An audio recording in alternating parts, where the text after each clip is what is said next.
And now it's time for the dumb question of the month. Here to answer this month's dumb question, James Patrick Holden.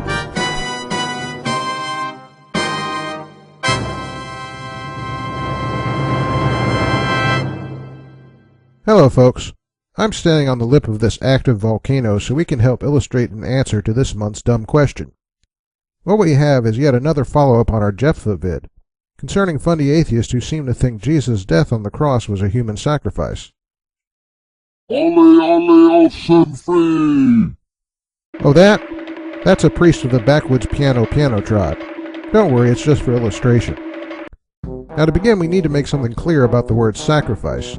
The semantic range of that word includes everything from killing some living creature or human on an altar in a religious ceremony, to saying that you're going to give up your bowling lesson on Saturday so you can spend more time with the kids. One of the mistakes fundy atheists make is that they assume that when it is said Jesus' death was sacrificial, it's meant in something like the former term. Actually, it's closer to the latter. Not in terms of importance of what was sacrificed, of course, but in terms of giving up something voluntarily. The former use of the word sacrifice implies a few things that aren't present in the death of Jesus. The most important thing is that what we call a human sacrifice involves an unwilling victim. Yeah, like that one. A voluntary death like Jesus might be regarded as a sacrifice in the other sense, something being voluntarily given up, and can even be used of someone dying for someone else.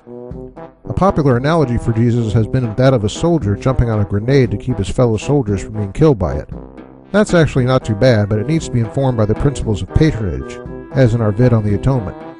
Bottom line though is that Jesus isn't human sacrifice in that first sense, but more like a self-sacrifice in the second sense. Now a second point is that there's precedent for this sort of voluntary human self-sacrifice in the world of the New Testament.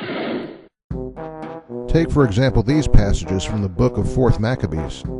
In essence, these guys figured that by voluntarily sacrificing their own lives in battle, they could somehow pay for the sins of others.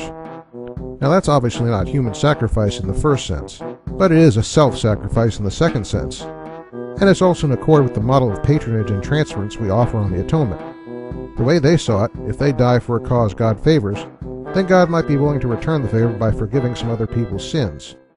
Now of course Christians would deny that anyone but Jesus could offer himself as an atonement for sin. But that's not the point we're making here. The point rather is that there's a huge semantic and practical difference between a human sacrifice and Jesus' self-sacrifice. So that's the dumb question of the month. Until next time, this is JP Holding. Need some Bactine there, Chief?